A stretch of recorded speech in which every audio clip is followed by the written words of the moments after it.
They're doing human trafficking in the place. They're doing prostitution. They're doing drugs, and they're there with 30 cops, right?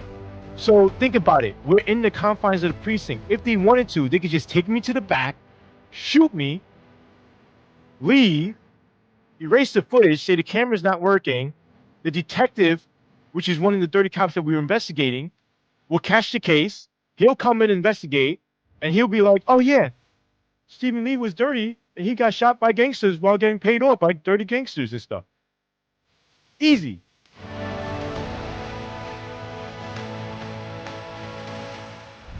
Hi, everybody. I'm John Kiriakou, and welcome back to another episode of Deep Focus. First, I want to ask your forgiveness. I just got off a plane. I'm not shaven. My hair is all funky and crazy, so I don't normally look like a bum. Please accept my apologies. Second, there are a lot of things in life that I'm proud of. We all have things in life that we're proud of. We're all proud of our children, for example, but I'm most proud, really, of being a whistleblower. The life of a whistleblower is hard. What most Americans don't understand is that there's actually a legal definition of whistleblowing.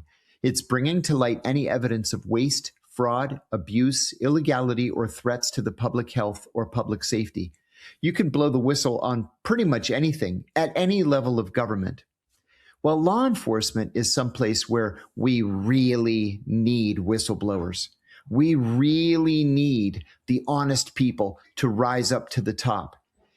The NYPD, the New York Police Department, is arguably the largest police department in the world. It's actually bigger than most countries' militaries. And it has problems, like any big bureaucracy. Because it has problems, it needs whistleblowers. And today we have one of the most important NYPD whistleblowers to come out of that organization, at least since Frank Serpico. Stephen Lee blew the whistle and paid for it not just with his career, but also with his freedom.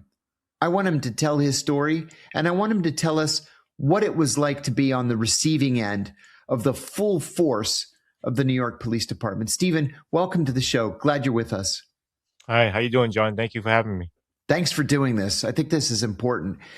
You got some press, and actually it was largely positive press in the New York City area, but not a lot of national press. So for our viewers who don't know who you are or what your story is, can you tell us about your whistleblowing? Sure. My name is Stephen Lee. I'm a former NYPD sergeant, 18 years on the force.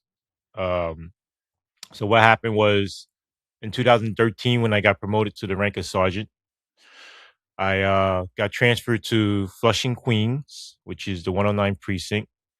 And I was there as conditions/crime sergeant. For people that don't know, it's people that wear the plain clothes. They go out, they address the precinct conditions like, stolen rims and tires or stolen GLAs, kids hanging out on the corner. We also do the bar checks. So that's the most important part, the bar checks, liquor licensing and stuff like that. And when we go into the karaoke, we have things we call them KTVs, right? So they're karaoke's for the non-Asians. KTV means karaoke television. I don't know why they call it KTV. I guess because they couldn't pronounce karaoke, right? So they call it KTV. But in the environment for KTVs is not like Hollywood, like standing on a stage and singing. It's more of you get private rooms, you get bottle service, you have a mommy son. A mommy son is like a female pimp, right? It's kind of like that movie Rush Hour, right? With Jackie Right. Chan and Chris Rock, where you get the girls lined up, they come in, and then you pick a girl that you like, and they sit with you, they drink with you, they stroke your ego, and if if they like you, you get to take them home and do extra stuff with them, and you pay them, of course, for it, right? Um, we do these bar checks there and stuff like that, and when we do the bar checks, at first when I'm doing the inspections and stuff, they're saying, "Oh, they don't pay us, so it's kind of like not illegal." Like because I'm thinking straight off the head prostitution, right? Sure.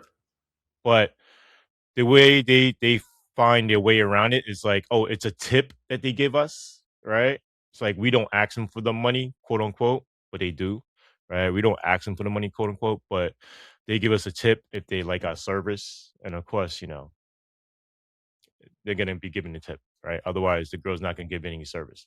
But what the case is, the bar checks were important because that was the bread and butter, right? The cops were getting paid off by the karaoke's. So how my undercover work started was we had a new commanding officer come in, and the new commanding officer was brung in by the police union, the police PBA.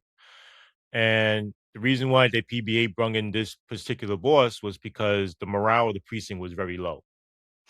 It happens a lot where the white shirts, we call them, which is lieutenants and above, they wear white shirts. That's why we call them white shirts. They're also considered executives in the NYPD, and they were the ones that were running the precinct. So usually, it's the cops that run the precinct, right? Because if the cops shut down, then you get no more activity, right? You get no more arrests, you get no more enforcement. We call it a slowdown. I don't know if they still do those things, but we call it a slowdown. So it's like whenever a boss, retaliates against a cop or does something bad to a cop, the union will call for a slowdown. So the cops will stop doing activity. They'll respond to 911 calls slower and stuff like that. But yeah, And that puts lives at risk. yes, it put lives at risk, but it's mostly because of the quota system, right? So the bosses want their quotas. They want their numbers. But back on track. So the reason why my work started was we had this new commanding officer. He was cleaning house, and a lot of lieutenants left, transferred out, and then my direct supervisor, he refused to transfer out. And at that time, I didn't know why. I was like, "Why don't you just leave? Go someplace else." But we were going to the pizza shop. We're driving. I'm driving him to the pizza shop, and we're just having conversation. He's venting. He's like, "Oh, this guy, we got to get rid of him." Blah blah blah. And I'm like, "Okay, why don't you just make a phone call?" Right? Because there's a lot of nepotism in NYPD, right? It basically runs the department. It's all about who you know. It's not about what skills you have or whatever, right? So I'm like, "Why don't you call your hook?" Right? And he's like, "Oh no, I can't. That don't work. This guy's well liked up top too, so we're gonna have to try something else." And I'm like, "Try something else? Like, what do you mean?" He's like, "Steve, you do these checks and these karaoke's and stuff, right? Like, you know the girls that work there, right?" And I'm like, "Yeah, I mean, I don't know them, but I'm familiar with them, right?" And they're like, he's like, "Yeah, so can maybe you get one of the girls to say that he raped her, right?" And I'm like, "Wait, you want to put fake rape charges on this guy?" And he's like, "Yeah." So I'm like, "All right, sure, sure." So I brush it off. So, I'm not going to tell him no because, that's my direct supervisor. So I told him, "Yeah, yeah, sure, sure, whatever." And I just avoided him for like a week straight. But that whole week, he just kept on bringing it up. "Hey, Steve, you found a girl yet? Hey, Steve, you found a girl yet?" And I'm like, "No, no, no, no. I got to go. I got 911 call. I gotta react to a call. I got this thing I gotta do, right?" And now I'll avoid him. So after a week, I decide to knock on my commanding officer's door. Um, I walk in, I go, "Sir, I need to talk to you. Can we have a man-to-man conversation, off the books?" And there's no such thing as off the record conversations when you're talking to a supervisor in any department, right? So I don't want anybody to think that you could have an off record conversation. There's no off record conversations. But I try to speak to him man to man, like a locker room kind of talk. And he's like, "Hey, sure, sit down. What's up?" I go, "Listen, somebody's trying to jam you up, right?" I didn't want to give him details at the time. I didn't want to get involved because this was my dream precinct. I went from a 2-hour commute to a 5-minute commute, right? And from a neighborhood that was high crime to my ethnicity neighborhood where, I grew up in and, like I shopped in and stuff like that, where it felt good to get back to my own community. right, to help my own community. And that was kind of like my dream, right, of becoming a police officer, is helping my own people out, right? Um, but he's like, sure, what is it so I can protect myself? I go, look, somebody's trying to put fake rape charges on you. He goes, oh, okay, I think I have an idea who it is. If I say his name, just give me a nod or something. And he says, Bobby. And I go, yes, because his name is Robert Sung, right? Lieutenant Robert Sung. And they call him Bobby. So I'm like, yeah. He's like, all right, thanks. Week later, he calls me back into his office and he goes, listen, I had to drop a log to internal affairs. And I'm like, oh, shit. I thought it was an off the record conversation. He's like, well, I had to drop a log to protect myself. I know you didn't want to get involved, but they're asking if you could go undercover and get it on recording. And I go, well, do I have a choice? He goes, well, you don't really tell internal affairs no, right? Because then you become the target. All right.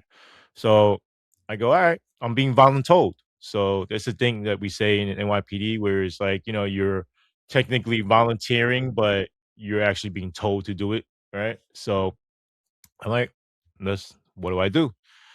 All right, on your day off, on your RDO, regular day off, on your RDO, they'll come to your house and they'll interview you and they'll get to get the story and you just tell them what happened.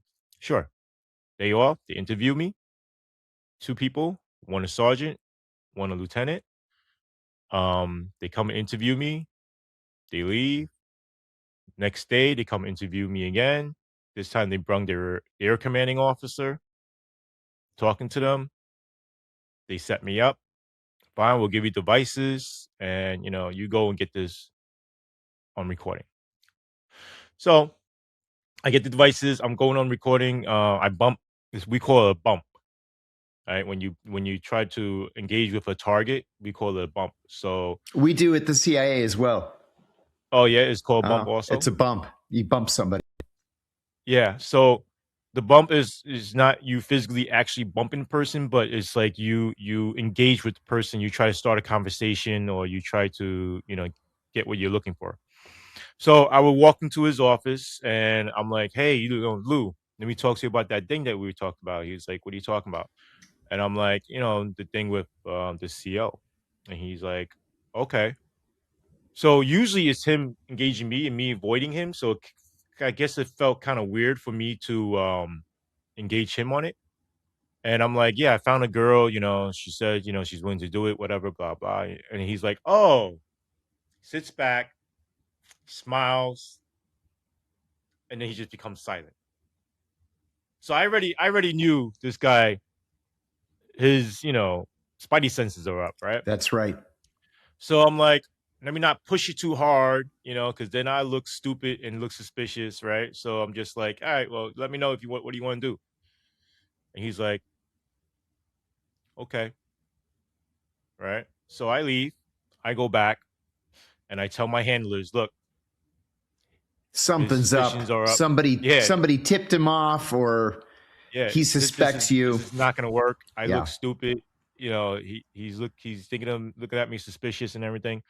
So what ended up happening was they're like, all right, go hang out with him off duty, and maybe when you guys are drunk or whatever, he'll mention more at a dinner or something like that. So Lieutenant Sung liked to hang out at karaoke's, right, in the precinct, in the confines of the precinct. So off duty, I'm like, hey, where you going, Lou? You're gonna go out and drink? Oh, let's go hang out. I heard that this place has new girls. Let's go check them out. Maybe do some undercover work or something. Blah blah. And he liked going to specific places. So he was like, yeah, all right, fine. We'll go to a spot. We went to a spot. Um, it's called CEO. It's one of the places on College Point in Flushing, and this guy named Jimmy owned it, right? And Jimmy set us up outside, and when I went there though, it wasn't just a lieutenant, it was detectives that were there, people from different units, vice, narcotics, people in the detective bureau, people in from the shooting range, like different precincts. It was a bunch of cops. So the cops are all drinking, then Jimmy gets us a room and, we're drinking, we're hanging out, whatever. And the rape thing doesn't come on. It doesn't come up. The topic doesn't come up. All right. Cause I'm asking him, look, why don't we get one of these girls? And he just like ignores me and starts drinking and talking about other stuff. He's trying to have fun. He's not trying to talk. So I'm like, all right. I tell my handlers, this is what happened. Like, okay, just keep going out with him. Maybe he'll get used to you. You get closer to him. Fine. As I'm going out and getting closer to him, though, the settings changes. Goes from like instead of being by the bar, we're like in a private room now. There's girls. They're it's a bad scene, right? It's like have you ever seen like really male chauvinistic bad gangsters? Just the way they treat women, like it's just come over here, just grabs them and then just starts groping them and stuff like that, and dry humping them on the speaker, taking them to the bathroom and raping them, and there's familiar faces in community where I know, like I arrested this person before, or this person is wanted for something, like he's a known criminal, whatever, and they're in there sniffing ketamine and cocaine and stuff, smoking weed and everything, and I'm like, the fuck did I walk into? Right? So I go back and I tell my handlers, listen, you sure you want to go do this? Because you're opening up a whole can of worms here. It's not just this rape charge we're talking about. There's a lot of criminality going on. All right. So if we're gonna do this, I want to know that you guys have my back, that we're gonna fully do this, right? Because it's not just this lieutenant that's involved. You have other people from different units and multiple cops, right? It was at least maybe like 20 cops that I seen within the first couple months, right? And I told them, look, it's not just these cops, because you have, yeah, detectives and police officers, but you have mostly lieutenants, captains, and chiefs, right? And they're like, yeah, yeah, yeah, don't worry about it. Just go straight to the police commissioner. You're the most protected cop in the NYPD right now. Just go out and do it. And I was like, yeah, but nobody could know, right? Mhm. Because I'm technically undercover. I'm a uniformed police officer, uniformed sergeant, supervisor, playing a dirty cop to Mhm. get into the inner circle, right? So the way the NYPD is broken down is I like to put them in different circles, right?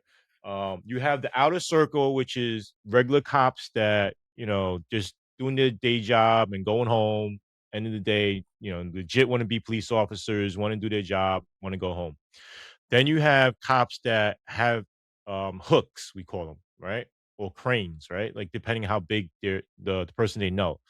And that person that they know will help them get them transferred to units that they want to go to, or help them get out of trouble when they do get into, trouble and stuff like that.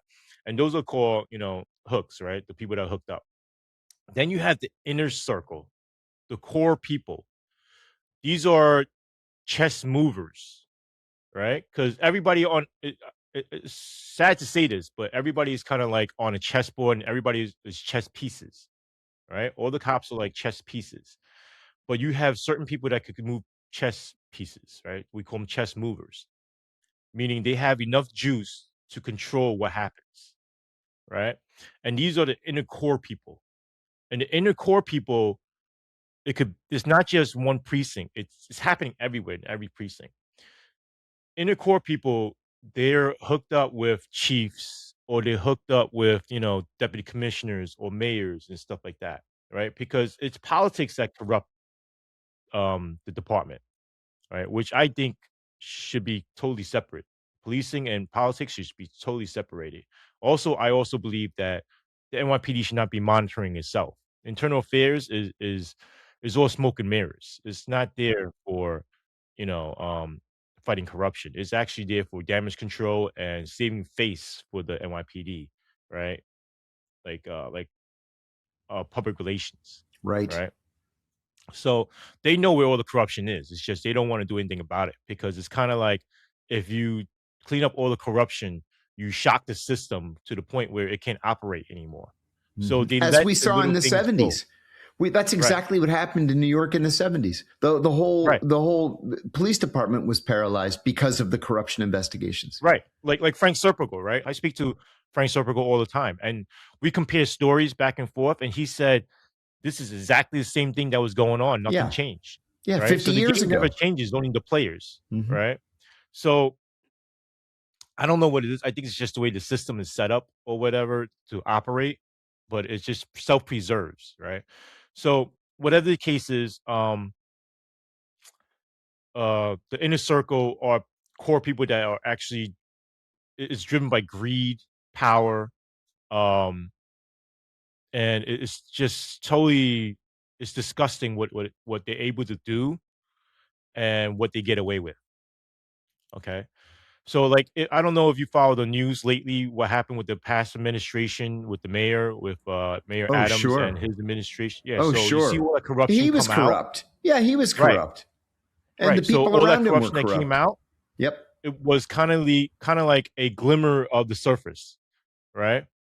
And you could see like the police commissioner and his brother is under investigation by the feds now for extortion of the nightclubs and stuff like that.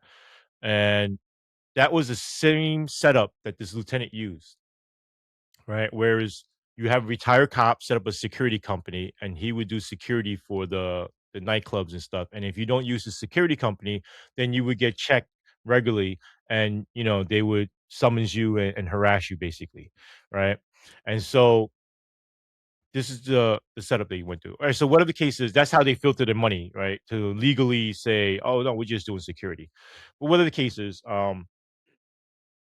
those are the three circles. And for me to get into the inner circle, I had to pretend to be like them, right? They're not gonna let somebody who's a true believer or like, somebody who's not as dirty as them to get into that inner circle. And they were like, okay, figure out which karaoke owner would be the best one to flip. Which one more likely to flip? I go, Jimmy. Jimmy's a snake. Jimmy's a snake, and he'll do anything to survive. He's here illegally, and he has the most to lose, right? And they're like, all right, start approaching Jimmy. So I start approaching Jimmy, and I start telling him, oh yeah, short on cash. Yeah, I got a lot of pressure. I need to find some way to make some extra money. Whatever. And he's like, right away, felt so comfortable. Oh, I'll make you a partner in the business, and I'll pay you like $2,000 a month, and all you have to do is like just keep these riffraffs out, and just make sure I don't get any tickets, or just let me know when you guys can do a check or whatever and stuff like that. And I was like, all right, sounds good. I go back to my handlers, I tell them, they're like, great, do it. They felt so comfortable paying off cops, and it happened, I guess, so regularly that they would pay me up in public. We would be sitting at a tea house, right?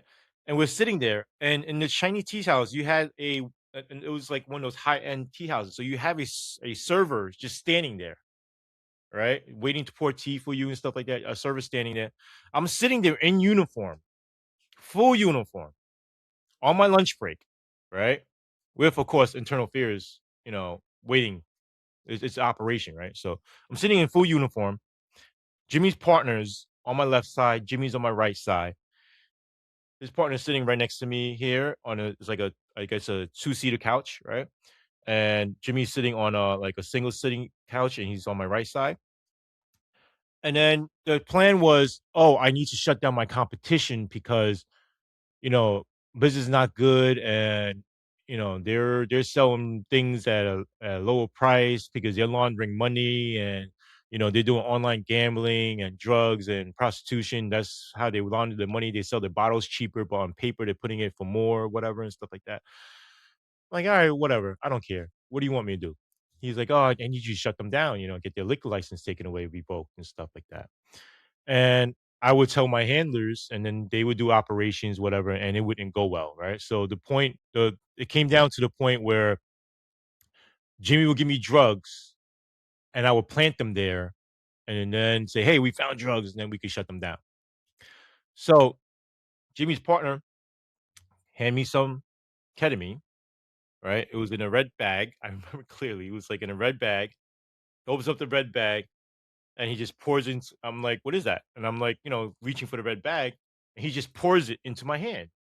It was like jars of ketamine. And I'm like, what the fuck are you doing? Like, we're in public. And the girl's just looking at me, like the server, she's just looking at me. She's just like, whatever, I don't see anything. Right. So I'm like, oh, come on, you can't do this in public. And he's like, oh, no, no, don't worry. It's all right. It's all right.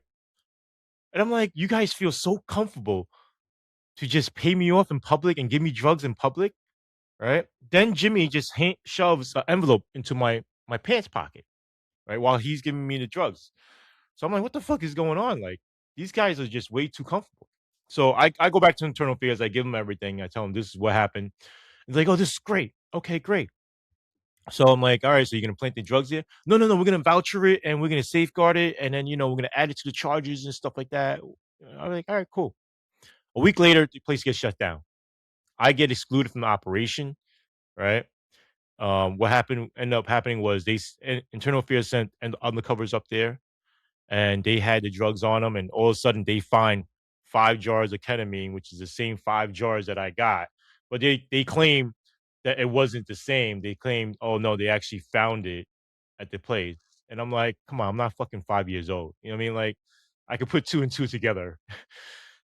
So they shut down the place. I go back to Jimmy. Jimmy ends up giving me $10,000 in cash. So the regular payments was around $2,000 in cash every month for every spot that they own, every karaoke that they have that we're protecting, and then $10,000 in cash whenever you did a special favor, like you get somebody off an arrest, um, you help cover up like an overdose or something like that, or a bar fight, or whatever it is.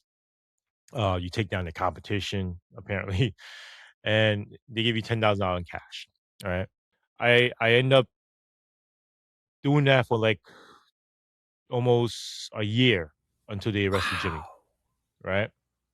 It was Wow. hard. It was tiring because I Risky? was recently working 2 jobs, right? Yeah. I was going in. I had to still do my regular appearances and, work my regular job to, like I'm sergeant in the NYPD. I had to do my job, obviously, right?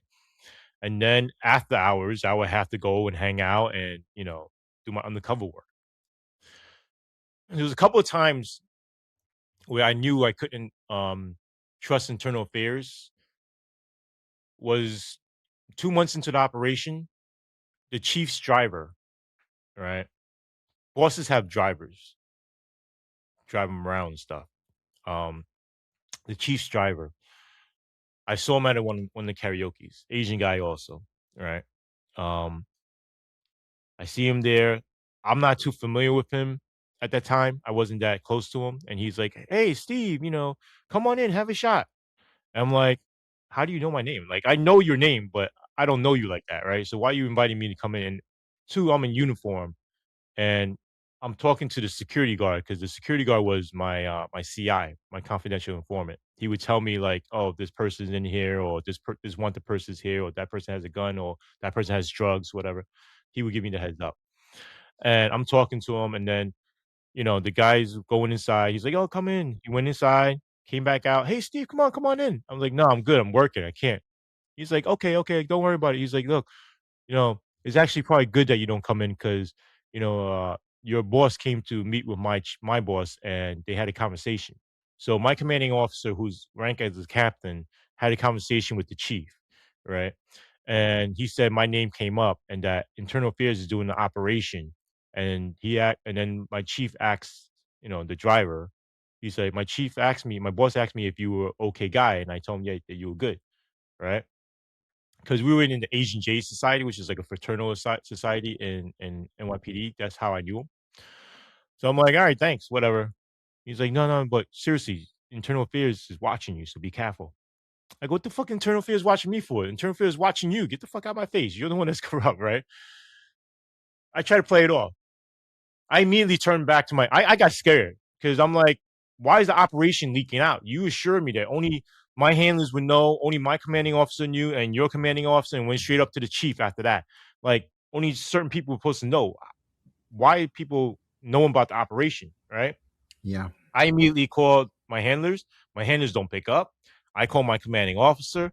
My commanding officer's like, "Oh, so what did he say?" I told him what he said. He's like, "Okay," because I had a meeting with the chief because she's my direct um, supervisor, so I had to, report to her if there's a operation or whatever in the precinct. But let me talk to internal affairs and the commissioner and see what we could do to get around that. Oh my God. So after that, he stopped reporting to the chief. Right, the commissioner was like, "Don't report to her no more." Right, so fine. And by commissioner, I don't mean Bratton at the time. I meant the commissioner of internal affairs. Right. So whatever the case, that was one time it leaked. Second time it leaked was um I was in the precinct. Internal affairs was doing overtime, and this is a unit from Brooklyn.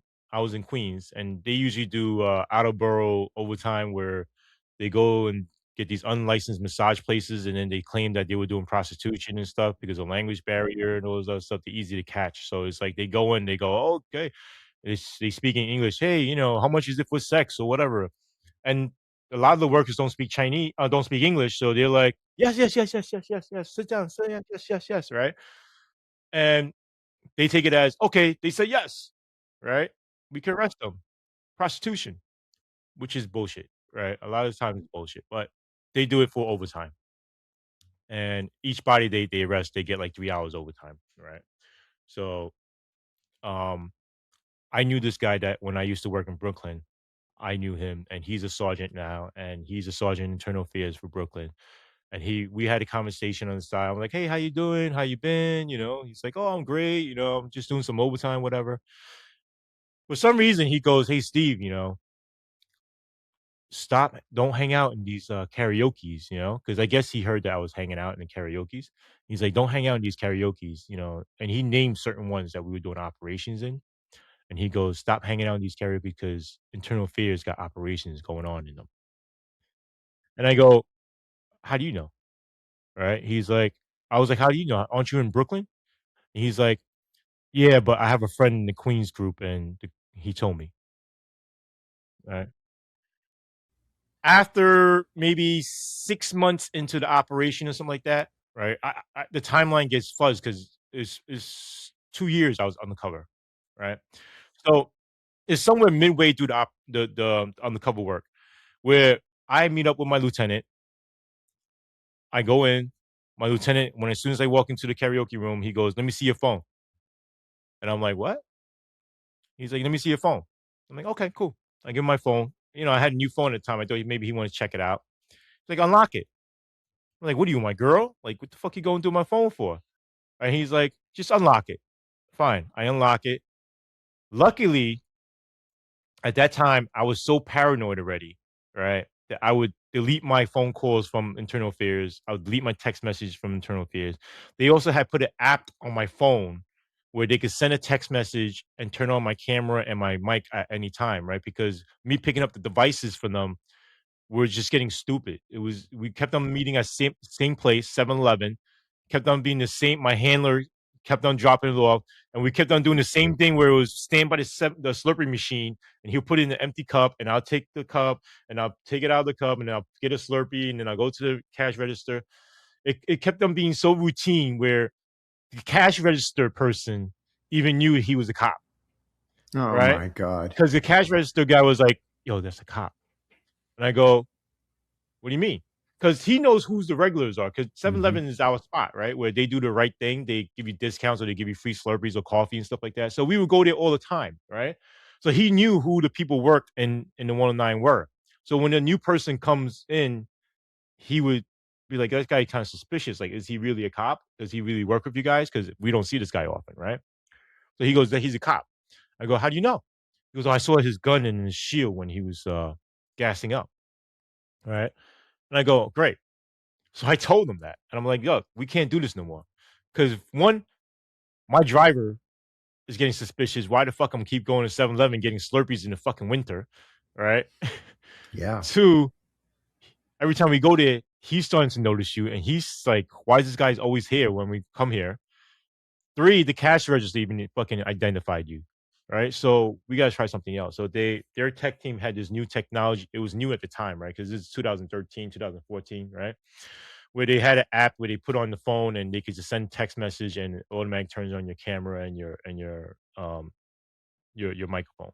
I was paranoid whenever they sent me a text, turn on the camera and stuff, and I would delete the text messages. And I saved my handler's names under different names, right? So it didn't just in case he recognized the name and knew, wait, I know this person. He's in internal affairs, right? I would change the names. So he went through my phone, he went through my text messages, went through my phone calls, went through my pictures, went through my email. And I'm like, what the fuck you doing? Right? Give me my phone. What the fuck you doing? He gives back my phone. He goes, no, you're good. I'm like, what the fuck was that about? He goes, I think we got a rat. Oh. And I go, why the fuck you going through my phone? Right? I try to play it off. I'm like, so what the fuck you going through my phone? He's like, no, I had to check everybody. I checked everybody. And I go, all right, so who the fuck you think the rat is? Like, who do you think it is? He's like, I think it's Jimmy.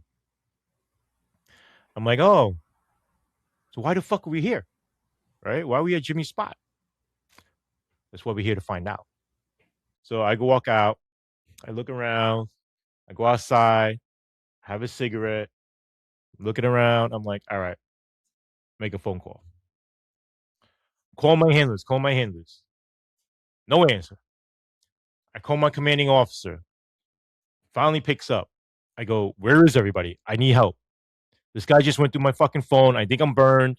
I think he knows. He thinks Jimmy's, a rat, whatever, and stuff like that. So he might know that Jimmy's working with us and everything. And then he gives me up. I'm fucked, right? So get me out. He's like, all right, let me call you. Let me call the group and see what's going on. Calls the group. They don't answer. This is like around maybe midnight ish. So I had to hang out with the lieutenant. I'm stuck there, hanging out with him, drinking. And I'm like, all right, I'm gonna go. It's like 3 o'clock in the morning. I'm like, I gotta go. I got a shift tomorrow. I got a day tour tomorrow. I gotta go. Fine. I go home, get home like around 3 o'clock in the morning. Then I get a phone call. Right?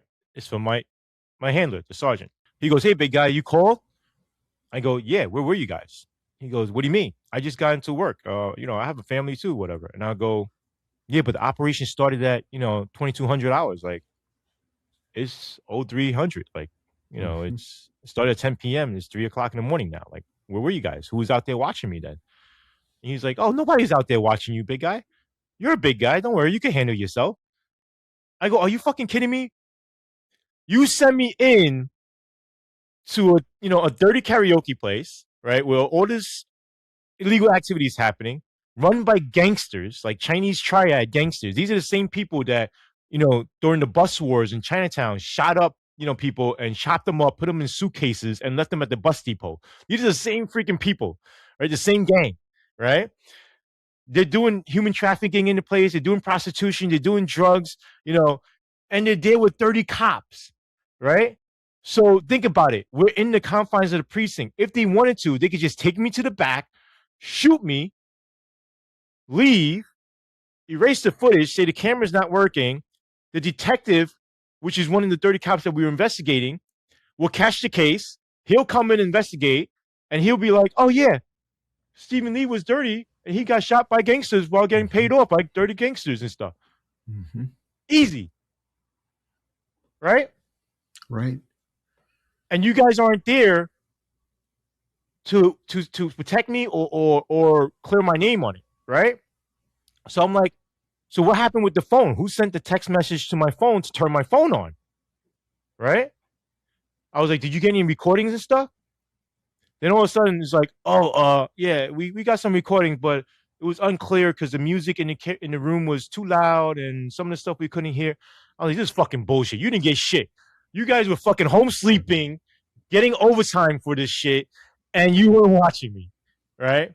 So from that point on, I knew I couldn't trust internal affairs, that I'm on my own out there, right? Whereas like I'm deep cover, I'm out there on my own, and my life is in danger, and I have to protect myself. So I end up going to the street, right? So I knew some people that in the neighborhood that I knew that used to be gangsters and stuff like that, or that had some kind of dark past. but they're reformed and they're like, legit now, and they're trying to do good for the community, give back and stuff like that. So I knew some of these people, and I'm like talking to them, I'm like, look, this is what's going on. I might need your protection if things go south, right? And they're like, Steve, Chinese gangs, they work differently, right? They go, Steve, we don't like dirty cops, right?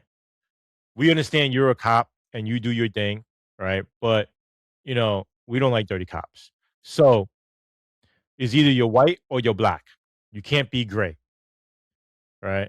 And don't worry, we got your back. And from that point, at least I knew I had somebody watch my back in case the gangsters wanted to retaliate against me. Because, the cops retaliating against me, I realized at that time it didn't hit me that they could go that far, where they could send me to prison and stuff like that, right? I didn't think it would go that far. So whatever the case is, after the operations, after 2 years, we ended up arresting the lieutenant and the detective. Internal affairs fucked up the case so bad where the DA had to give them deals on misdemeanor charges instead of felony charges. Oh, They were supposed to get felony charges and 1 year jail time, and instead the DA had to give misdemeanor charges and 1 year probation. Oh my God. And Right? then they So went after you is the issue. Before we go on to our next question, a word from our sponsors. A digital dollar has the potential to let the government track every transaction you make, freeze your account without a court order, restrict what you can purchase, automatically deduct fines or taxes, even put an expiration date on your own savings. I'm not saying that that's the plan, but I'm saying that's the capability. And once that infrastructure exists, history shows that it gets used. That's why I've partnered with American Alternative Assets to bring you a free report called The Digital Dollar Trap. It breaks down what's being built, who's behind it, and how physical gold could help protect your savings from a system designed for control. Go to johnlovesgold.com to download your free copy or call 1-888-GOLD-053 to request one by mail. That's johnlovesgold.com or 888-GOLD-053. Stephen, at this point in your life, things are starting to get a little hairy. And I got to tell you, I've been there. I remember like the instant that I realized, wait a minute, they're investigating me. And things were never the same after that. So start there. Tell us about, you're into this now for 2 years. You're trying to do the right thing. You're working with internal affairs to bring essentially crooked cops to justice. And then you realize this isn't working out the way it's supposed to. Take it from there. Yes, sir. So after we arrested the lieutenant and the detective, I was actually upset that they decided to cut the undercover work early, right? Because to me, I was just getting into that inner circle, that core that I was telling you about. And I told him, look, man, I'm just getting in there, and I just started, investigating um, the chief's driver and other lieutenants from different precincts and different units, like vice unit and stuff like that. And um, those higher ups, I was getting introduced to who was actually protecting them and stuff like that. And they were like, no, the chiefs want to shut it down. You know, at first they didn't even want to go after the criminality, right? They were just going after administrative charges. They just want to slap a hand on the wrist and then, transfer them out and call it a day. But I was like, this is not right. Tell them that we're about to get to the root of this, of the cause. And one thing that hit me, when what they told me was, Steve, fighting corruption is like fighting the war on drugs. You take one drug dealer off the corner, another one's gonna pop up. And I was at that time, I was a true believer, right? Where internal affairs are the good guys and all that stuff. And I realized after all this, like how naive I was, right? It was all an illusion. And I told him my exact words were, "What are you fucking crazy? Like that's why you gotta chop off the head." Right? It's like going after, instead of going after the drug dealer in the corner, you go after the cartel, or you cut off the supply, right? Or and they just shook their head and like, no, it doesn't work like that, right? Um, I understand it more now, of course, because now I understand, like, there's politics involved, and if you keep going up, it's just going to keep going up and up and up and up, and it's not going to stop anywhere, right? Um, what ended up happening was, after I said that, being the true believer, I kept on pushing the issue, right? One, it was my community that they were destroying and poisoning. Um, Two, during the investigation, I seen different incidents where the system failed to protect its people and failed to actually do its job, right? And I want to fix it, but you know, now I realize it's not fixable, right? It's just the wheel keeps turning, and we just have to get what we get, right? And I'm sorry, it's just thinking about it is just it's just PTSD is Well, bringing up a lot of things. absolutely, and I Yeah. understand that. And that actually leads me to ask you this question. Like you, I'm friendly with Frank Serpico. Frank Serpico is one of the giants of the 20th century. I Mhm. put Frank up there with the greatest whistleblowers of the 20th century. Daniel Ellsberg, for example. Frank was actually shot in the face, Yes. and his police colleagues didn't even call an ambulance. They wanted him No. to die in this drug Yes. operation. Did you Yes. fear for Absolutely. your safety when you realized that this deck was secretly stacked against you? Did you fear for your safety out there on the street? Yes. Absolutely.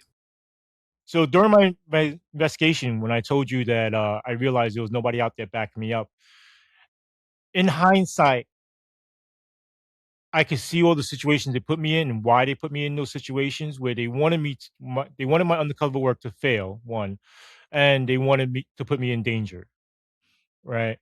Um, so you see later on, like, after all this, I went to internal affairs, quote unquote, for my safety. I was wiped from the system. I was like a true ghost, where if you punch in my name to the system, like, it's like I stopped existing, and that right away blew my cover. I was burned straight right off the bat. Everybody knew it was me. They're like, "What happened to Sergeant Lee? How come he's not here? How come he didn't show up for work next day? Where is he? We can't find him in the computer and stuff like that, and all this other stuff, right?" So right off the bat, it, they knew it was me. They assured me when my undercover work began that that wasn't going to happen. That Jimmy was going to be the person that was going to be the informant, and I would be referred to as UC 5073, which is the number they assigned me at the time, right? And so forth. So I went to internal affairs. I was there for like about maybe close to 2 years also, and there is where I realized who was the rat that snitched me out. The internal affairs is nothing but smoke and mirrors, right? We have a saying. Even good police officers say all the times, "This is all smoke and mirrors. It's all bullshit. It's all show and horse and pony show." It's all there to save face for the NYPD, right? Where if they really truly fought corruption, it would shock the system and destroy the credibility of NYPD. Also, you have to remember the legality of it is, if all these police officers are arrested, then people that they previously convicted can also file for appeal Absolutely. and say, "Hey, look, this guy is a corrupt police officer. I was framed," and so forth, or targeted, and so forth and so on, right? Now, the scary part is, keep this in mind. If they could do this to me, imagine what they could do to the average citizen, Mm-hmm. Yeah, you right? weren't just some kid off the street. You were a No, sergeant. right, exactly. I was a police officer for 8 years before I got promoted in a very busy precinct. So I learned how to handle, high stress situations, murders, armed robberies, commercial robberies, stick ups, hostage situations. I learned all that in Brooklyn, and it was very tough streets, very busy precinct. Great cops I work with. For some reason, the busy precincts, I guess they don't have time for the bullshit, and they don't have time to, scheme all this corruption and stuff like that. So the slower precincts have more prone to corruption and stuff, right? And it's not just the precinct I worked in; it's every precinct has their own scam going on, right? Internal affairs knows about all of it. It's just they choose not to go after it because it's not going to hit them it's not going to hit the press, right? So the busier precincts, they're just busy answering 911 calls one after the other, one after the other. They Jeez. don't have time to socialize with the businesses, the business owners. They don't have time to socialize with people in the community and stuff like that, and therefore they have less time to be recruited, right? So the recruitment goes like this, right? It's like, okay, I'm a business owner. You come into my business, I give you free coffee, I give you free food, right? We engage in friendly conversations. Then it's like, oh yeah, how's your family? How's the holidays? Oh, stuff like that. How's it going? Then all of a sudden it becomes, oh, I got this ticket. Can you look at it for me? And then they'll be like, all right, you know what? Since I like this place, since I come here, you take care of me. You give the cops discounts, or you give them free coffee or whatever. Don't worry about it. We'll make it go away, right? Then it becomes, they try to target in on whoever helps the most, because some cops will be like, nah, sorry, I can't do anything, right? Other cops, they'll try to extra cater to the person, and those are the people that are recruitable, right? Like you would say, they're recruitable. So they spend more time and effort on that person. Whereas like, oh, here, take this for your kid, for Christmas, or here, you have a family a wedding or dinner or whatever. Don't worry, come here, it's on us. I'll take care of you, whatever, and stuff like that. And it becomes closer and closer. Then it becomes, oh, my nephew got arrested. Can you help me out here or whatever, blah, blah. And it becomes like they try to approach it where it's like legal, and they don't come out saying, hey, look, he was a major drug dealer and stuff like that, whatever. You know what I mean? But it they start to see with how far they could push you, right? And then it becomes like, okay, you become so close where it's like, hey, why don't we go into business together, and we can make money together, and then you become a partner, right? Meanwhile, they got you on payroll. That's what it really is, right? So when you have more time on your hands, you're able to engage with people like that more. But in busier precincts, you're answering call from call. You're just running from one job to the other. You don't even have time to eat, right? Most of the time. So um, when I'm happy, so that's how it is in slow precincts and busier precincts. But after I went to internal affairs, I saw the people that was there. I saw how they operated. I saw the secret, like quote unquote, secret programs that they had to get around warrants and stuff like that. So law enforcement, don't be fooled where you think government agencies need warrants. All right. There are several ways to get around that now, right? Especially with social media and everything online now. So you have social media that gathers your information, right? And they sell it to private companies, right? Private investigated companies. And these private investigated companies, they open up firms, and then what happens is the NYPD or the FBI or something like that will purchase a contract with that company, right? Where the company supplies them the information.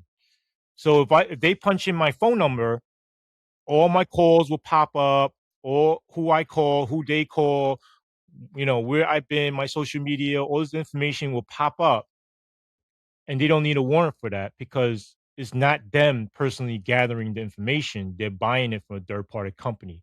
That's their their loophole. The same thing with license plate readers, right? When license plate readers first came out, we were asked like, don't we need a warrant to run somebody's plate for no reason? And they go, no, because there's all this information that's popping up is coming from a third party company, and that's the loophole. Like they purchased information from a third party company, right?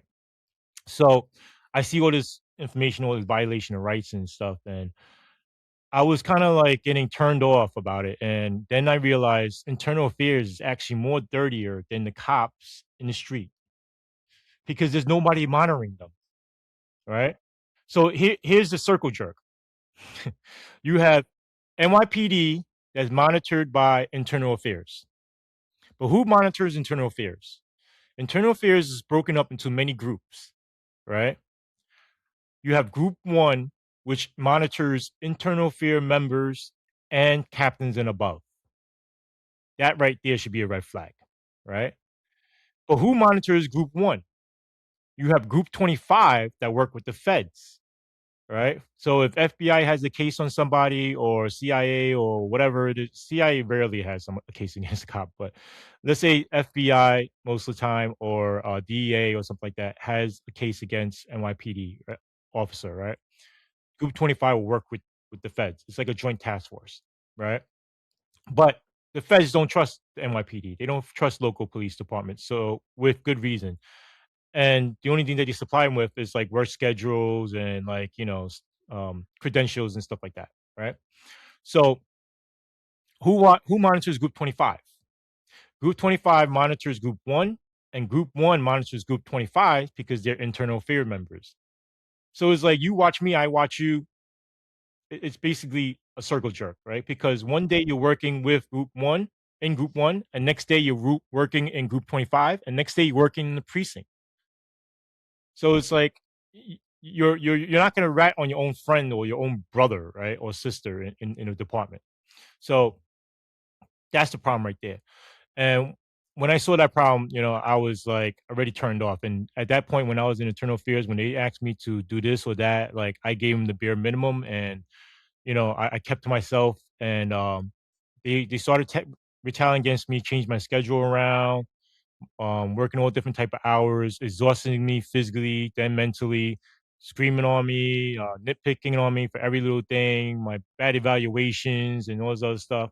And my union rep, he worked in Group 7 at the time, and he was the only union rep that actually helped me in the union, Wow. right? And he helped me because one, he was about to retire; he was on his way out. Two, he worked in Group 7, which was the Taru, the tech people. They gave you the fake IDs. They listened to all the recordings. They retrieved all the recordings and stuff like that.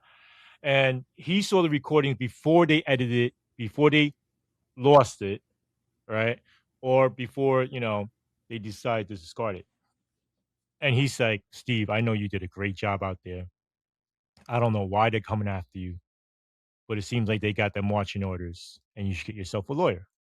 So I said, great. All right. Let's call the union. Let me get a union lawyer. He goes, no, don't use the union. The union's just going to use it as a bargaining chip. You should go out and get a private lawyer. So I went out. I searched for a private lawyer. I got a private lawyer, which cost me money, right? Even though, some people do a contingency, but you still got to put a retainer down. Then all of a sudden I was transferred out, and I got administrative desk duty at the police academy. And, just off the streets. One, I was kind of relieved because they wanted to put me back in the street. They wanted to put me back in precincts where these cops that investigated that got away were working. Mhm. And I'm like, that's the whole So, point of you bringing me into internal yeah, affairs is so for my you, safety. I can't go back out yeah, you're going to into end the up field. getting shot. Right. It's like just like Serpico. So that popped Uh-huh. into my head right away. Like, I'm Yeah. gonna get shot like Serpico. Right. And when my lawyer pushed for it, like, that's when I got transferred to the police academy and stuff. And at least I was off the street, right? Um, I decided to run for politics because at that time I was like, you know what? They're not going to do anything. I need to get into a position of power to, one, protect myself, It's good thinking. and to push for change. So I figured, look, there's corruption in every government, in every part of the government, right? So city, state, federal, right? So I'm thinking city has its own corruption, state has their own corruption, and so does federal.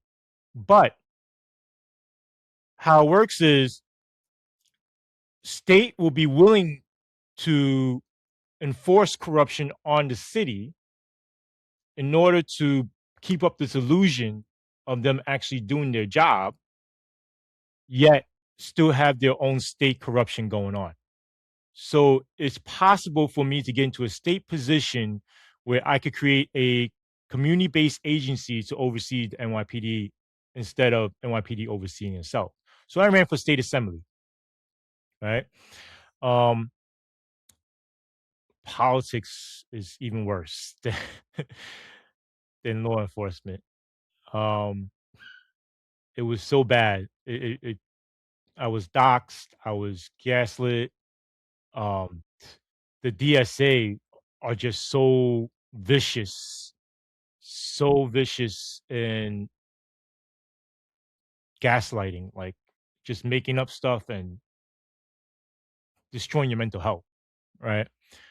Um, After I lost the election, it kind of gave the green light to NYPD to come down on me even harder because the incumbent that I ran against wrote a letters basically saying, "Hey, investigate this guy, whatever." So now the NYPD is like, "Oh, we got green lights from the politicians as well," Oh my right? God.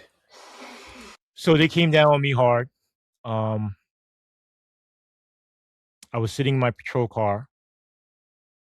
My lieutenant came to, and just started screaming on me for no reason. For some reason, that was like kind of like the straw that broke my back. And I remember taking out my pistol. I had a Glock. Um, I put it to my chin, and I was ready to end it. I was scared mostly because of my family. They retaliate. They don't just go after you; they go after your family too, right? So their playbook for some reason, I seen it happen to you too, right? So their playbook is exhaust you physically, exhaust you mentally, destroy you financially, dirty your rep up, and then hopefully you go kill yourself or you get killed, right? And my thing was they already sent my daughter to the psych ward once out of you know junior high school, and she was in lab and whatever. They sent her to the psych ward. My wife was pregnant with my son at the time. My political opponent doxed us in the middle of the Black Lives Matter movement and said, "Here's a racist and corrupt cop, and here's his address." Oh my God. And I was like, you know what? I don't want my family to go do this. And if I took myself out the picture, then maybe they'll stop, right? So everything was going bad for me, and I was like, you know what? I'll probably fuck this up too, killing myself. I'll probably just end up like being a vegetable or something like that. Yeah. So I took out, I unloaded. I did some dry runs. I'm like, all right, should I do it this angle, whatever?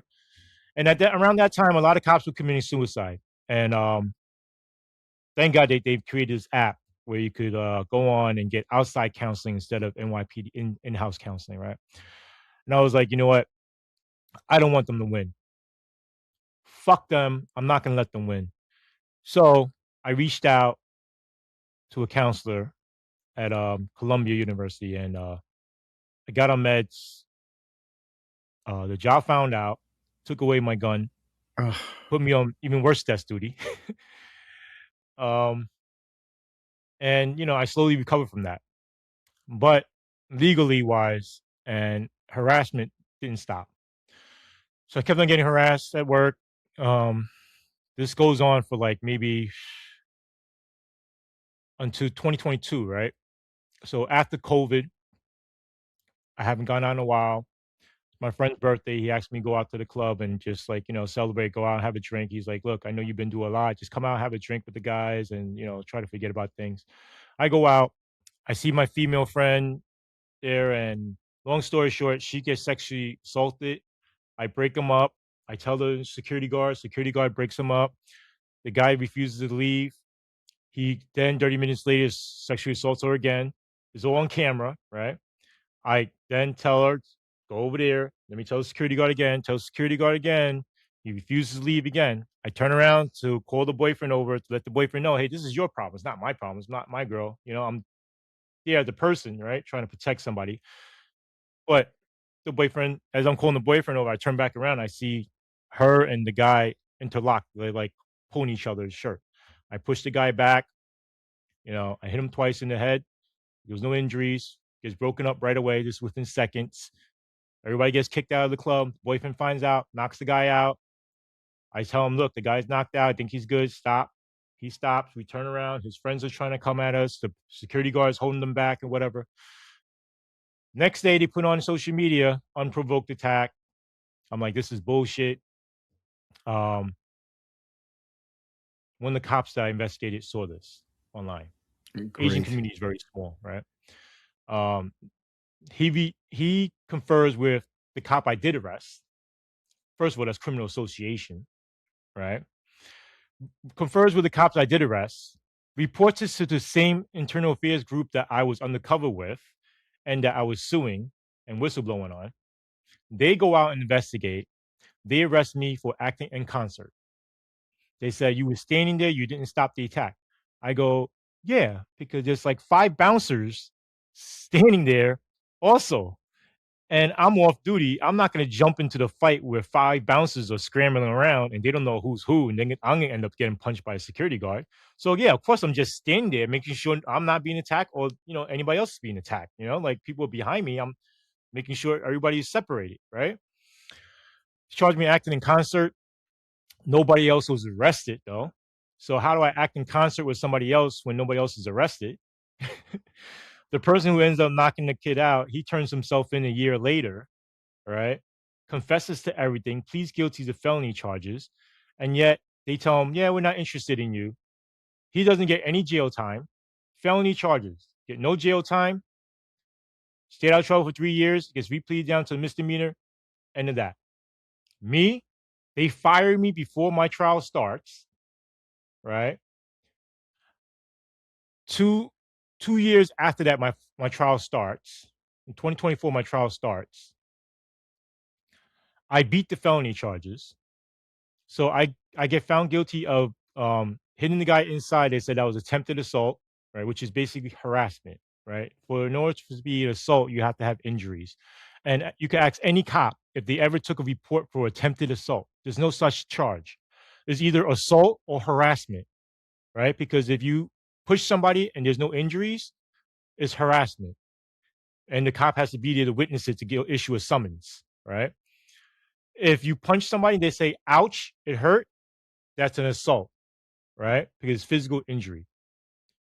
The kid said it didn't hurt inside, whatever. Okay, fine. Attempted assault. Then another assault charge on this kid that got beat up by other people. And the camera view is from me across the street where cars are passing by and you can't even see anything. They go, oh, yeah, you hit the kid somewhere over there because he said so. And I go, what are you talking about? I'm screaming at the kid because that kid just beat up another girl at the scene. Right? Whatever the case is, fine. Probation office interviews me because after after the trial, you have to go interview with probation office, right? And the probation office asks me, hey, do you plan on appealing?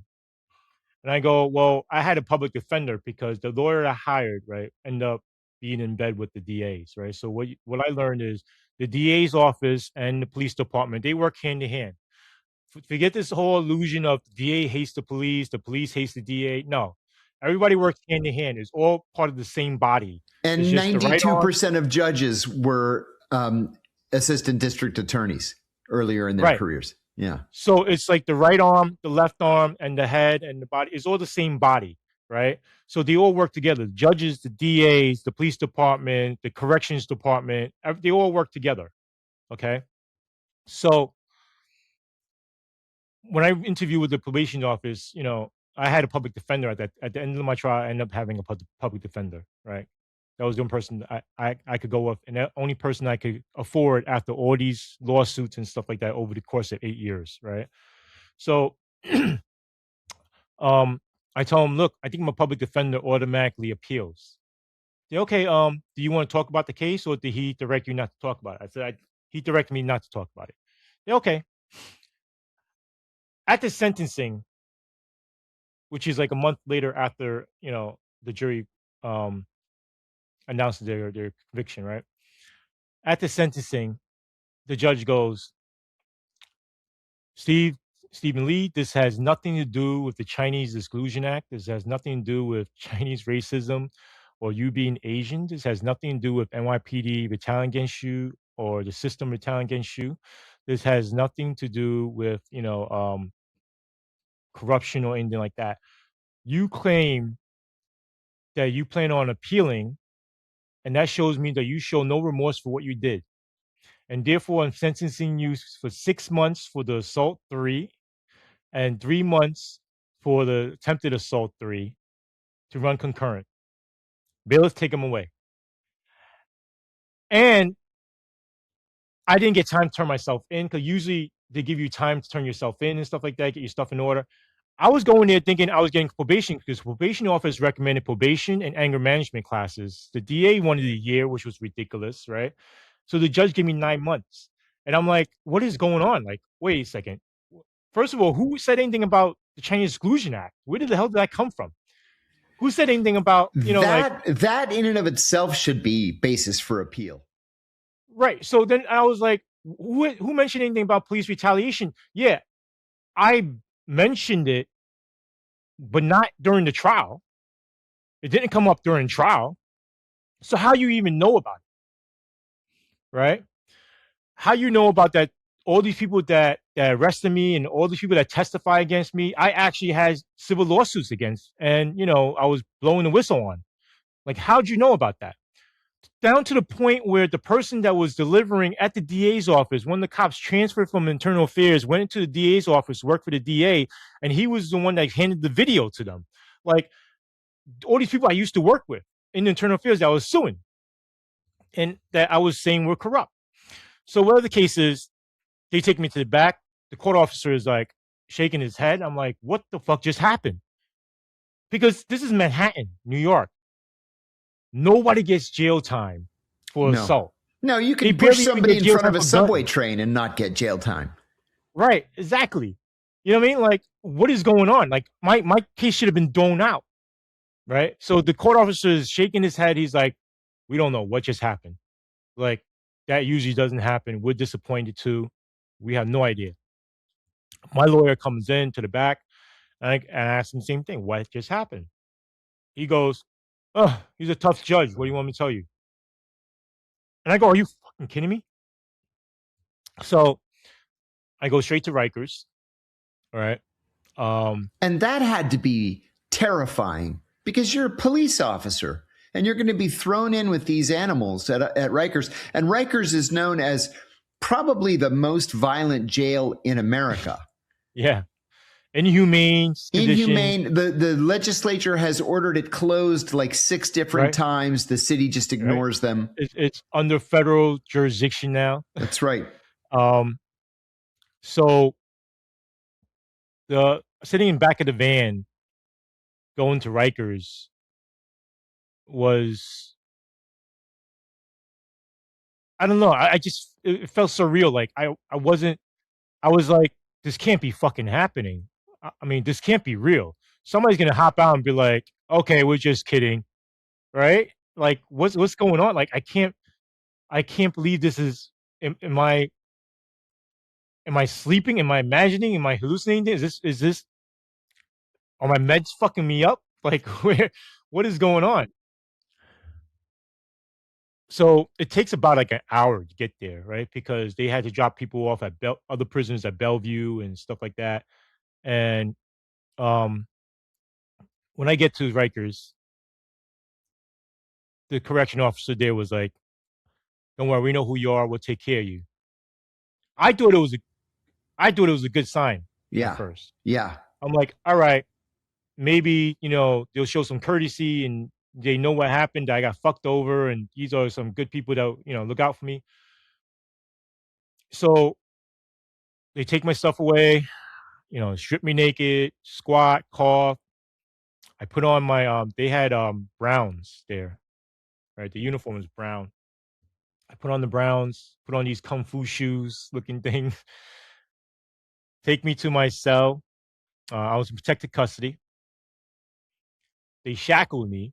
So they ordered me to be in a box, it's called, right? Yeah. Where I got the box. Your wrists are shackled. Oh, yeah. And those are shackled to your waist. Mm-hmm. Your waist is then shackled to your leg shackles. Mm-hmm. And I'm walking like this. And they put a steel box over the wrist shackles so that you can't pick the cuffs and escape. Ridiculous. Right. And they claim it's for your own safety. Yeah. And I go, sure. How is this for my safety? If somebody comes attacking me, because nobody else is cuffed, right? The hallways are supposed to be clean before you walk, right? Nobody else is supposed to be around. But it's just it's unfeasible. It's not enough manpower to do that. So they let other prisoners just walking around and stuff. So I'm like, how's this for my own safety? They come charging at me. How am I going to defend myself? I'm supposed to depend on you, the guy who's handicapping me, you know? So whatever the case is, I'm walking to my cell. They put me in protected custody. I'm in my own room in solitary, um, on the same block that I learned later on, all murderers. All murderers. One guy who chopped the head off the godfather of the Bloods or something like that in the Bronx. Another guy who was a drug dealer gone bad, murdered the guy. And then later on, they transferred over officers, dealers, cop killers on the same block. And all of them were very aggressive towards me. So we all share the same phone line. So when you want the phone, you have to tell them to get off the phone in order for you to use the phone, or you have to wait forever, which never comes around, right? I make phone call out, and then you know, I'm talking to my people, make sure that my car was given back to my wife and stuff like that, my keys and everything got back. One of the COs, before I made the phone call though, one of the COs, the sergeants there are ranked captains, right? So they don't have the sergeant rank; they go straight to captain. And she's walking with me, she's talking to me, she's like, "What happened?" And I go, "It was a bar fight. My female friend got sexually assaulted. I told the bouncer, the fight got broken up. Boyfriend ended up knocking the kid out. Boyfriend gets no jail time. I get jail time." And they're like, "Yeah, you were beating kids, right?" I was like, what the fuck are you talking about? They're all adults. They're in the bar. They're all like they're all fucking in their 20s and stuff, in their 30s, maybe, right? And they're like, "Oh, okay, I'm glad I got the story from you directly. I'm glad I talked to you directly." So then after that, I got a better room, stuff like that. Before I was like, it felt like a scene out of a horror movie where the lights are flickering, the bed Yeah, is stuck on an sure. incline, the Yeah. TV is stuck on one channel blasting, and I can't change the channel. I can't lower the volume. I couldn't sleep. It was freezing in the room. I had no blanket, no pillow, couldn't sleep down. Next day, once they found out that I wasn't a child beater, I was thinking like, where the fuck they get this from, right? So when I called my friend up, he said, "We checked your record and that the court clerk had added a false charge, right? Said caregiver abuser, which meant child abuser." So people were in there thinking, here's a corrupt cop that's beating kids. They did that on purpose to cause you harm. Yes. They were hoping So somebody would take it out on you. right, but that's what they hate the most inside is sexual offenders and Absolutely. child abusers, And child, yeah, right? exactly. And that marks you for death Yes. automatically, Yes. right? It's a death So sentence. when we went out to the yard, we were all individually escorted out, and then you're put in another cage fence, right? But the cage fences are, it's right next to each other. So I'm talking to them next to me, to the guy next to me, because I had to get out of the room. It was just you can't be in the room all day. No, you go Right? crazy. Yeah, it was good for like the first couple of days to like try to like meditate and get some silence and like trying to regather my thoughts and everything and settle in and observe the situation. But then after a while, I had to get out. So I went out to the yard. They're all doing I straight out of the movies where they're doing their burpees and stuff like that, Yes, right? Going sure. down, go jump up or whatever. Everybody Yep. do it at the same time to work Yep. out together. The guy next to me wasn't working out. So, I introduced myself. I knew they knew I was a cop already. So I told him straight up what happened and my story before that. And he's like, "Oh, wow. I'm glad you talked to me because, we were about to like make a move on you. Yeah, they give you a But beat now down. we see that they were setting you up and they're trying to get you, murdered in here. So don't worry. We know how corrupt they are because, everybody in there knows how corrupt NYPD is, right?" And they're like, "Don't worry. We got your back." So from that moment on, like I trusted the inmates more than I trusted the COs, the correction officers. And some of the correction officers I actually worked with before. And I was actually friends with. And when I went in there, they were just like, "Fuck this guy. This guy's a rat. Fuck him." Right.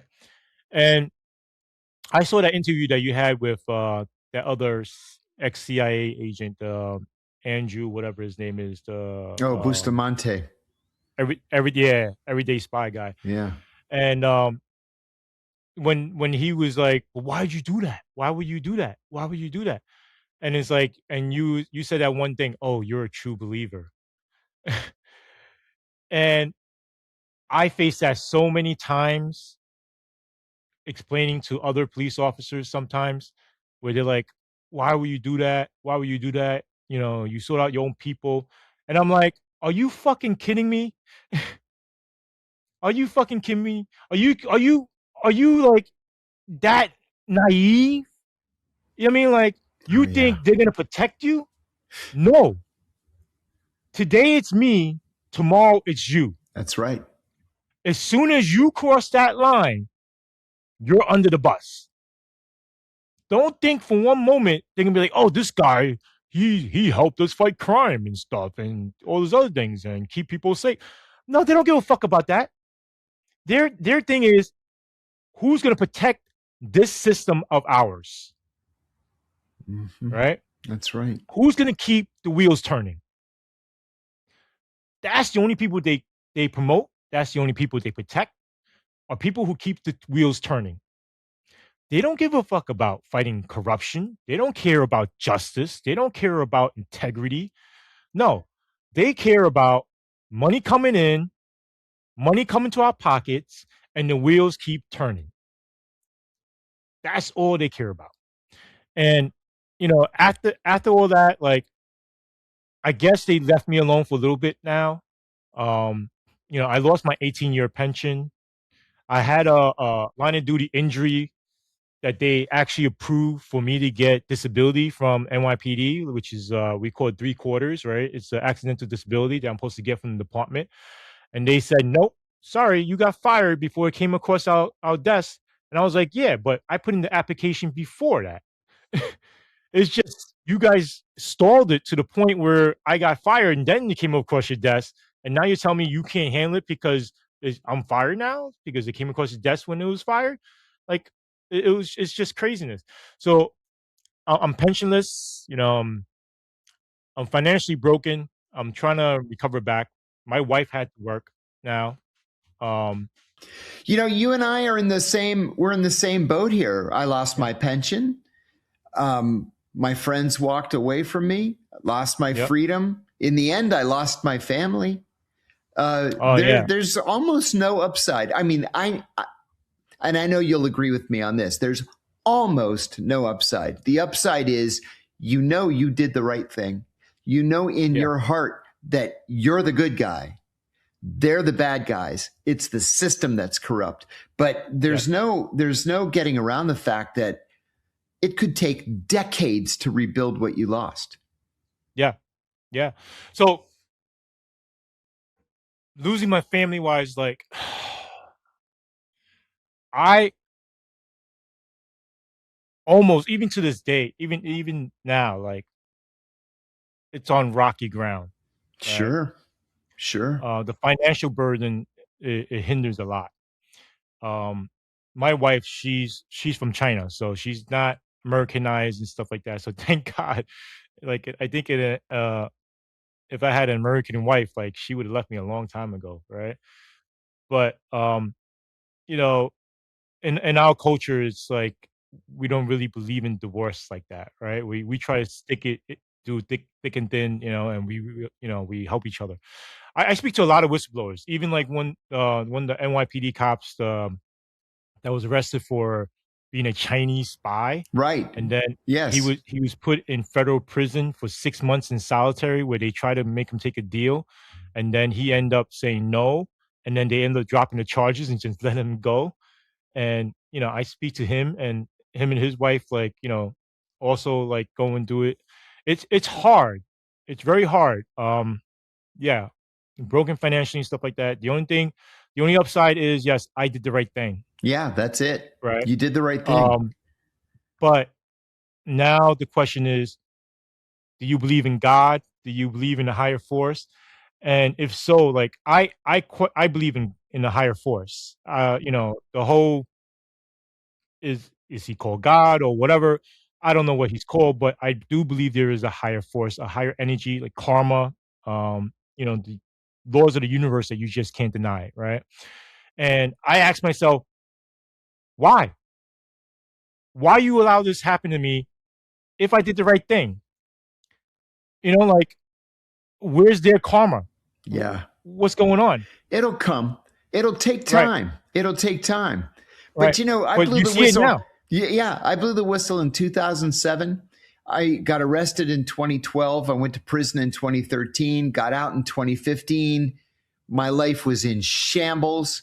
But here we are 11 years later, and the bad guys now are facing grand juries and facing Yeah, felony charges. And now yeah, it's going to be their turn. So there really yeah. is such a thing as karma. Before we go on to our next question, I want to give you a word from one of our sponsors. I want to talk about something that really matters to me. That's medical freedom and being able to make your own healthcare decisions. That's why I'm proud to partner with All Family Pharmacy. All Family Pharmacy is a US-based licensed compounding pharmacy that works with licensed providers to give people access to medications like ivermectin, for example, or mebendazole, and they ship directly to your door. I like All Family Pharmacy because they believe, like I do, that patients should have options. They should have privacy and the right to be proactive about their health. You don't wait until your house is on fire to buy a fire extinguisher, for example. Well, it's the same idea here. So take control and get prepared today. Go to allfamilypharmacy.com/John and use my code John10 to get 10% off your order. That's allfamilypharmacy.com/John, promo code JOHN10. When I was in prison and I started seeing, all this news come out and all that stuff, and they started getting indicted after I started, I guess you call it praying, right? Yeah. A lot of stuff started coming out. And I just sit back and I laugh. And I go, haha, I told you the truth will come out. Yep. And it does. And it does. But thing is, I just want to shed more light to it. I'm hoping that, people will hear what's going on, and actually good people that are, in the department still, and actually good people that are in government or whatever, that they will care enough and be brave enough to actually want to do something, and, people like us to help them reform it and change it so that it doesn't happen to anybody else. That's it. That's why we have to keep up the fight. As hard as things are, that's exactly why we have to keep up the fight. Absolutely. Absolutely. And, so now that's why I started my own podcast. And, I also, I do like community stuff, food pantries, and helping people, and just continue helping people out there. And one day I'll run for office again. And then, hopefully I get in a position of power where I could introduce a bill to actually make sure that this doesn't happen to anybody else, right? So, like I said, I work with Serpico. Serpico put me in contact with the Government Accountability Project, Tom Devine, and everybody. They represented me as well. Yeah, so Tom Devine was actually going to put in to get this timing, right? So now people are like, it sounds too perfect where you might have been set up, right? And I was working with Tom Devine, and we were about to put in a federal lawsuit against the NYPD. I foiled the NYPD for my stuff, and 2 weeks later, that incident happens, and I get arrested. Yeah, that sounds like a setup, right? Yeah, that's a now setup. You find out also that the Commissioner Caban, right, under his administration, under the Adams administration, is when I got fired extra fast. Right. Then you find out Caban is actually facing federal charges for the same kind of corruption that I arrested these people for and that I was trying to expose. And the nightclub that the incident happened was one of the nightclubs that Caban was extorting. Unbelievable. And paid off by. Stephen, tell us about your podcast. Where can people hear it? Where can they get involved and listen to it? Yeah. It's right here on YouTube. It's System Unfiltered. You could look at my website, stevefornewyork.com, STEVFORNEWYORK.com, and it has all my social links there. But excellent. Yeah, you got to keep the fight going. Hopefully, there's some great people that will see it, and hopefully, I know a lot of people are saying things about Mandami and stuff, but I think it's too early to judge. I would hope that he would, want to make some real changes and stuff. Yeah, you know? I sure hope so. Clean up the corruption. Well, thanks for joining us, man. And very, very Thank you, best of John. luck. I know exactly what you're going through. Yeah. Forge those alliances with the likes of Tom Devine and people at the Government Accountability Project. There are Yeah. people who are on your side, and you know, together we really can make changes. Yeah. Yeah. Yeah. Thanks for being with us. That's why I wanted to come on the show, because I know that you've been through the same thing. And Yeah. it's crazy. It's not easy. It's No, worth it's it in not. the end. But what's funny is they use the same playbook. Yeah, they do against all of us. And they didn't just invent it. I mean, look at Serpico. Yeah. It's the same Exactly. situation. Same playbook. It just doesn't change for some No. reason. It's just I don't know what it is, and it's just nobody. When you cry out for help, it seems like it falls on deaf ears. All these people Yeah. that are calling for accountability and stuff like that, they're the ones that ignore you the most. Yeah, You know, and it's the truth. It's just crazy. It's just It's the truth. Well, thanks for feels being like with you us. take crazy pills. It's good to see you. Good to meet you. Thank you, John. Good to Thank meet you. you too. All the Hopefully we best. can talk. I look forward to it.